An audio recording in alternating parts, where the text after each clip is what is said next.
महर्षि उड़िया बाबा को भी एक उपासक ने प्रश्न किया था कि महाराज जी मन कैसे रुके।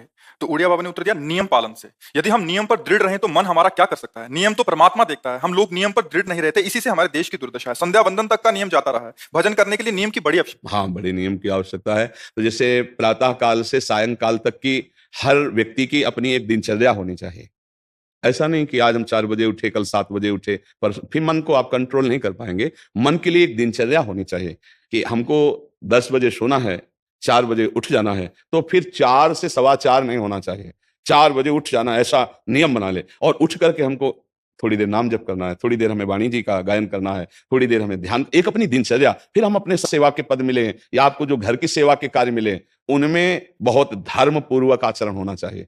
अगर आप अधर्म आचरण करते हैं, अपने पद का दुरुपयोग करते हैं, तो आप सुबह जग करके थोड़ा माला चला लीजिए, फिर भी आपका कल्याण नहीं होगा, क्योंकि आप अपने पद का, अपने सेवा का दुरुपयोग कर रहे हैं। जैसे हम जानते हैं कि अगर आप अधर्म आचरण करते हैं, अपने पद का दुरुपयोग करते हैं, तो आप सुबह जग करके थोड़ा माला चला लीजिए, फिर भी आपका कल्याण नहीं होगा, क्योंकि आप अपने पद का, अपने सेवा का दुरुपयोग कर रहे हैं। जैसे हम जानते हैं कि अधर्माचरण है, यह अधर्मी है, हमें पता है दोषी है, और वो हमको कुछ धन दे देता है, और हम उसको मुक्त करवाने की बात सोचते हैं, और जो निर्दोष है उसको फंसा देते हैं। अब तुम चाहे जितना माला चलाने की कोशिश करो या दान पुण्य करो, वो तुम्हारा अधर्म आचरण, वो अधर्म का धन तुम्हें सतमार्ग में नहीं जाने देगा। नियम लेना चाहिए कि जिस पद में है, जिस धर्म में है, जिस कर्तव्य में है, चाहे कुछ भी हो जाए, हम अपने कर्तव्य से विमुख नहीं होंगे। जितना जप महान है, उतने कर्तव्य महान है। दोनों बातें समझना है।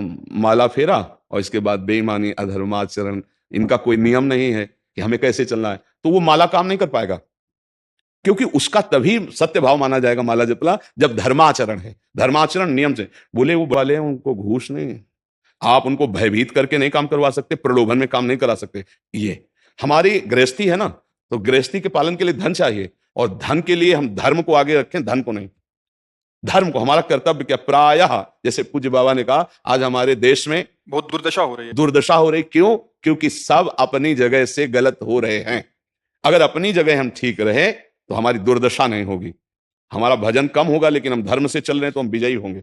हम भगवान को प्रसन्न कर सकते हैं, क्योंकि हमें जो कार्य मिला है वो भगवान का ही कार्य, सृष्टि भगवान का कार्य। जैसे नए बच्चे कुछ वकील लाए थे, तो यहाँ के प्रश्न किया था कि हम जानते हैं कि वो दोषी नहीं है, हम जानते हैं कि वो दोषी है, पर दोषी हमें पैसा दे रहा है, तो हम वकालत पढ़ी इसीलिए, हम उसको जिताएंगे, तो क्या कोई पाप है? तो उनका खुला बोले नहीं, हमारी कोई ऐसा कंपनी दो, ऐसा कुछ बोले कि हमारी कंपनी को ये सिखाया जाता है, तो हमको तो ये करना ही होगा, अगर नहीं करेंगे तो हमारी वकालत का मतलब क्या रहा? तो नहीं, वकालत का मतलब अधर्मी को मुक्त करवाना नहीं है।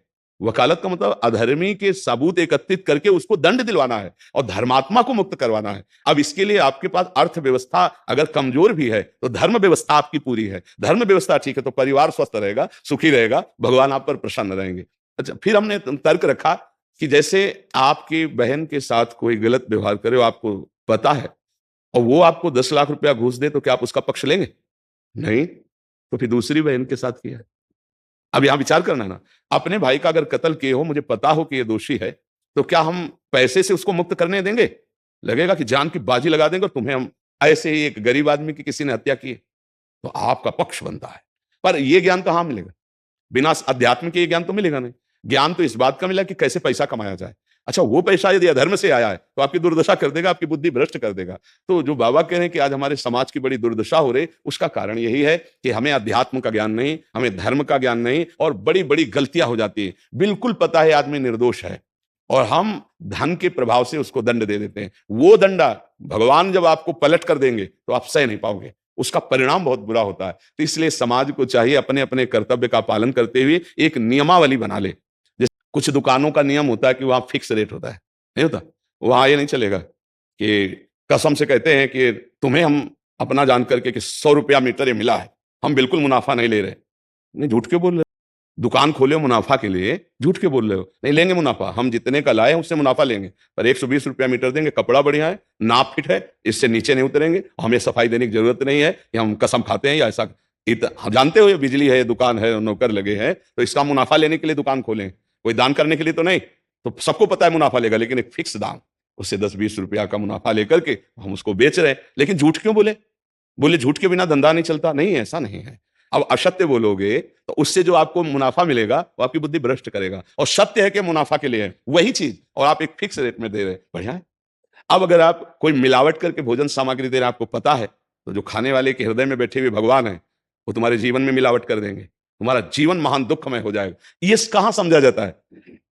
एक आदमी सिंथेटिक दूध बना रहा है, उससे कहो ये अपने बच्चे को पिलाओ, नहीं पिलाएगा। फिर ये दूसरे का बच्चा जब पिएगा तो उसकी हालत क्या होगी, दूसरे शरीर में जाएगा तो हालत क्या होगी? वो केवल धन की बुद्धि रख रहा है।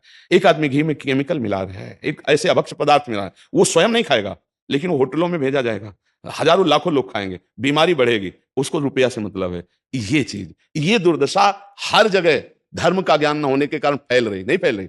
एक मरीज बीमार है, असली दवाओं में पैसे ज्यादा है, नकली दवा लेकर के असली के दाम में बेच देना, उसको बिल्कुल फायदा ना होना, लेकिन परमात्मा देख रहा है, तुम जानते हो नकली दवा है, वो तो नहीं जानता बेचारा, ज्यादा पढ़े लिखे नहीं का आया है, तुमने दे दिया और उसने पैसा दिया असली के। अब वो पैसा तुम्हारी बुद्धि भ्रष्ट करेगा, तुम्हारे परिवार में कलह पैदा करेगा और तुम्हारा पतन कर देगा। ऐसे हर डिपार्टमेंट में, हर विषय में यदि हम अपने धर्म से चले, अपने सत्य से चले, होगा वो आपको उत्तम गति प्रदान करेगा।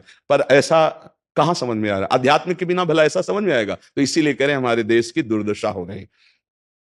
पूर्वजों में पहले यह था कि हमारा धर्म नहीं जाना चाहिए चाहे प्राण चले जाएं, हमारा चरित्र नहीं जाना चाहिए चाहे सर्वस्व नष्ट हो जाए। आज इसकी कोई परवाह नहीं, तो उसी से बुद्धि भ्रष्ट हो जाती है, जीवन एक पशुवत आचरण वाला हो जाता है और वो अपने को बड़ा सुखी समझने लगते हैं कि हमारे पास बड़ा वैभव है। लेकिन प्यारे, उस दिन को याद करो जिस दिन तुम्हारा आखिरी समय होगा, ना तुम्हारा फार्म हाउस जाएगा, ना महल तुम्हारा जाएगा, ना बैंक बैलेंस जाएगा, ना कोई व्यक्ति, और ना ये शरीर। आप तुम्हारे कर्म तुमको भोगवाएंगे। उस समय की कौन याद करता है? अगर उस समय की याद हो तो भय लग जाए कि नहीं नहीं, पाप नहीं करूंगा, क्योंकि जाना यहां से। अच्छा, कब जाना कुछ पता नहीं है, किसी भी समय ट्रांसफर हो सकता है इस शरीर से। तो हमें लगता है कि महापुरुषों के जो वचन है कि हमें एक नियम से जीवन जीना चाहिए, धर्म पूर्वक जीवन जीना चाहिए, अपने कर्तव्य का पालन करना चाहिए।